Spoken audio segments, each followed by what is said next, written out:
안녕하십니까.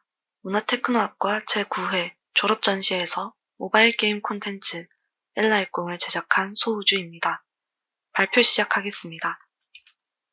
발표는 다음 목차와 같이 기획 배경, 콘텐츠 기획, 콘텐츠 구현, 결론 순으로 진행하겠습니다.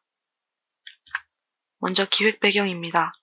2019년 서울시 여성가족재단에서 발표한 서울의 아동부터 2024년 어피티 머니레터 구독자 설문조사 결과에 MZ세대에 이르기까지 외모로 인한 차별을 겪었다고 응답하고 있으며 2019년 아동 스트레스와 관련한 자료에서 기록하고 있는 것을 보면 현대 사회는 아직도 외모지상주의가 만연하고 있음을 알 수 있습니다.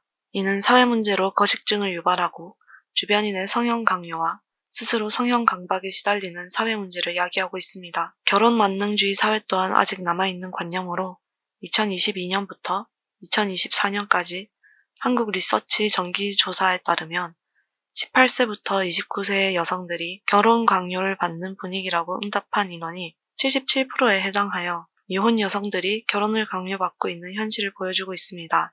또한 사람들은 결혼을 통한 자신의 정서적 안정 등의 문제 해결을 기대하는 것을 확인할 수 있습니다. 이처럼 고전 동화 속 관념인 외모지상주의와 결혼만능주의는 아직도 현대사회의 콘텐츠와 일상 속에 만연하고 있습니다. 엘라의 꿈은 기존 동화 신데렐라를 리메이크하여 연대를 통한 자아실현에 초점을 둔 새로운 이야기로 흘러갑니다. 아이들은 동화를 통해 세상을 간접 경험하고 그 안의 가치관을 자연스럽게 받아들입니다. 아이들이 성장하면서 이는 현실 속 관념으로 이어져 무리한 다이어트, 성형, 섭식 장애 등 사회 문제를 심화시켜 개인의 자아실현을 더디게 합니다. 아이들에게 필요한 것은 외모와 결혼을 통한 문제 해결이 아닌 동료와 연대하며 꿈을 이뤄가는 이야기입니다. 다음은 콘텐츠 기획의 캐릭터입니다. 엘라는 주인공으로 친모를 잃고 가정학대의 환경 속에서 자랐습니다. 왕자와의 결혼을 통해 문제가 해결될 것이라고 믿었던 결혼만능주의 인물로 제투성이라는 뜻의 신데렐라라는 별명으로 불렸습니다. 타인이 원하는 모습이 되기 위해 살았던 어머니처럼 살지 않겠다는 결심을 하며 자신과 같이 괴롭힘을 당하는 존재들을 그냥 지나칠 수 없는 성격을 가지고 있습니다. 자신의 운명을 개척하고 더 나은 세상을 만들기 위해 노력합니다. 작업 시간상 모든 2D 일러스트들은 달리를 통한 AI 이미지를 생성하였으며 같은 캐릭터임을 알 수 있도록 포토샵과 클립 스튜디오로 리터칭 작업을 하였습니다. 다음은 왕자입니다. 엘라의 남편으로 자신의 배우자를 무도회에서 처음 본 사람으로 결정한 만큼 외모지상주의자이자 정치와 민생보다 자신의 즐거움만을 쫓는 쾌락주의자입니다. 다음은 아들 공주로 두 번째 주인공입니다. 왕자의 여동생으로 결혼 강요에 저항하는 인물입니다. 정치의 뜻이 있고 민생을 걱정합니다. 조언을 통해 백성을 구하기 위해 노력하였지만 실패하였으며 전통적 관습으로 인해 본인이 왕이 될 생각은 하지 못한 인물입니다. 시몬 공작입니다. 엘라의 아버지로 가족보다 자신의 체면을 중시합니다. 외모에 따라 차별적인 대우를 하며 왕에게 인정받지 못한 것을 왕족과의 혼인을 통해서 해결하려고 합니다. 엘라의 어머니입니다. 출산 후 체중이 증가하였으며 우울증과 거식증을 겪고 있습니다.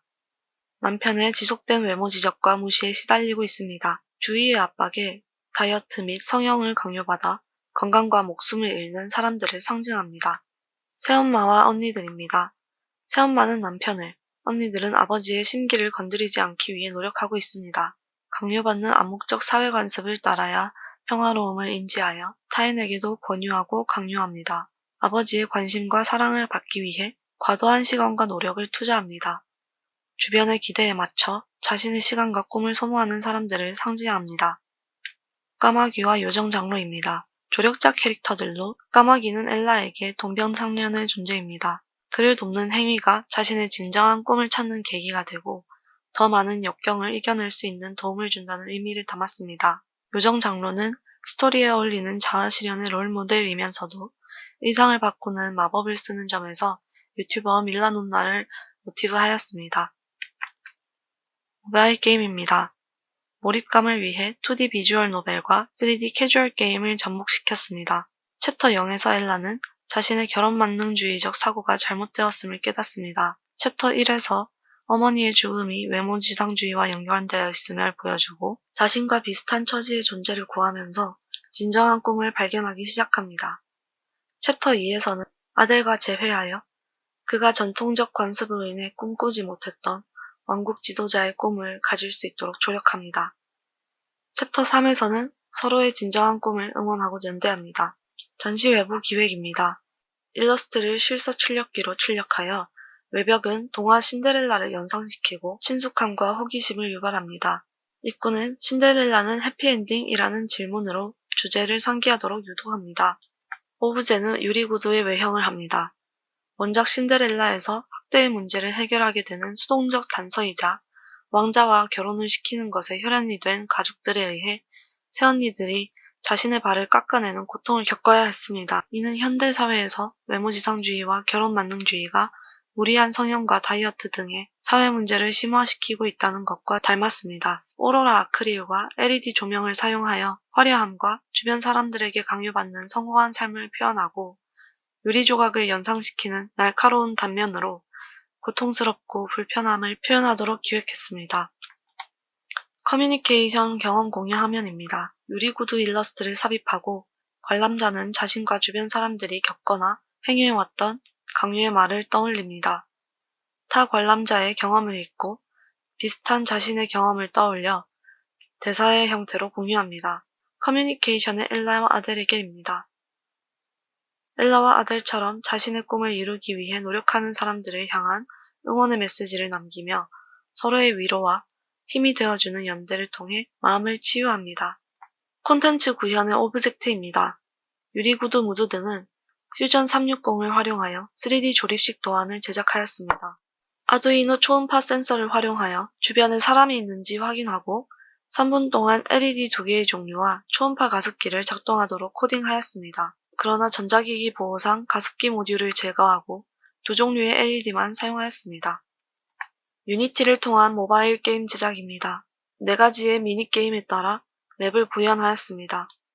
케이스문으로 챕터별 스킵 버튼과 3D 캐릭터의 시선을 연출하였습니다. 크루팀문으로 터치에 따른 대화 시스템을 구현하고 모바일 조이스틱을 통해 플레이어가 이동하며 회전할 수 있도록 구현했습니다.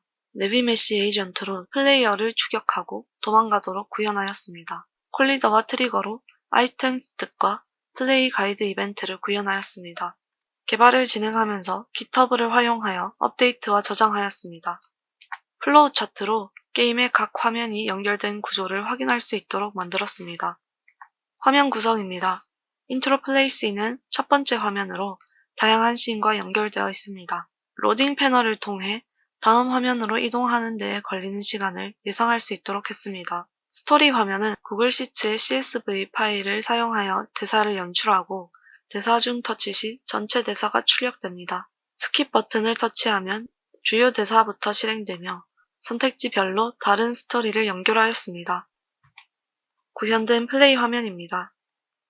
챕터 셀렉트 씬에는 왕궁 도서관 컨셉으로 책을 들어올리는 애니메이션과 함께 스토리 내용을 확인 가능합니다. 북 인사이드 패널에서 선택한 책을 펼친 모습과 이미지 선택을 통해 해당 챕터의 플레이가 가능합니다. 챕터별 이미지입니다. 3D 캐릭터는 블렌더 툴로 직접 3D 모델링을 하였습니다. 텍스처링은 블렌더에서 화면과 같이 설정하여 결과물을 얻었습니다. 리깅은 블렌더를 활용하여 뼈대를 씹는 작업으로 애니메이션이 가능하도록 하였으며 유니티의 다이나믹 본을 사용하여 물리 연산을 추가하였습니다. 미니게임에서는 첫 화면으로 돌아갈 수 있으며 카메라 시점을 바꾸어서 1인칭과 3인칭으로 볼 수 있습니다. 챕터 0은 혁명군이 가까이 오게 되면 플레이어는 드레스 자락을 밟고 넘어지며 아델은 엘라를 향해 쳐다보는 연출을 하였습니다. 챕터 1에서는 다락방을 벗어나면 따라오는 가족들의 붉은색 감시망을 피해 까마귀를 구출해야 하며 감시망에 걸렸을 때에는 자신의 원래 위치로 돌아가게 됩니다. 까마귀를 괴롭히던 아이들은 엘라가 다가오면 도망가도록 연출하였습니다. 챕터 2에서는 까마귀가 귀걸이 주변을 맴돌고 있으며 일정 시간이 지나면 가이드 문구가 나타나 까마귀 주변에 귀걸이가 있다는 힌트를 주고 있습니다. 챕터 3의 동물들은 네비 메시 에이전트를 사용하여 플레이어가 가까이 가면 도망가도록 설계되어 있습니다. 챕터 2와 3은 필요한 아이템의 이미지와 개수를 안내하고 파티클로 수집할 아이템의 위치를 힌트 주었습니다. 커뮤니케이션은 유니티의 뒷끝 서버를 연동하여 자동 로그인 시키고 하얀색 공란인 인풋 필드에 대사 형식의 메시지를 입력하고 옆에 전송 버튼을 터치하여 서버에 메시지를 전송하도록 하였습니다. 전송된 메시지들은 랜덤한 높이와 색상으로 오른쪽부터 왼쪽으로 흘러갑니다. 왼쪽 끝으로 텍스트가 닿으면 사라지며 모든 대사가 사라지면 반복 생성이 되도록 코딩하였습니다. 이는 해당 코드의 일부입니다. 게임의 첫 번째 엔딩은 위험에 처한 같은 처지의 존재를 외면하고 강압적인 현실의 부당함에 맞서 싸우지 않은 결과입니다. 두 번째 엔딩은 자신의 의견 없이 요정이 권유한 대로 변신하여 왕궁 잠입에 실패하면서 다시 처음으로 돌아온 결과를 보여줍니다. 세 번째 엔딩입니다. 요정의 권유를 뿌리치고 자신에게 필요한 실용적인 의상을 선택하며 모든 두려움을 극복하고 행동한 결과로 뜻이 맞는 동료와 연대하며 각자의 꿈을 이루기 위해 나아갑니다. 커뮤니케이션입니다. 경험 공유 화면은 PC 버전 빌드와 TV 연결을 통해 구현하였습니다. 엘라와 아델에게는 포스트잇과 펜을 사용하였습니다. 이로써 고전 동화에 녹아있는 외모지상주의와 결혼만능주의가 아직도 사람들의 가치관에 영향을 미치고 있음을 비판하고 개인의 꿈을 방해하지 않도록 연대하는 사회의 분위기를 조성합니다.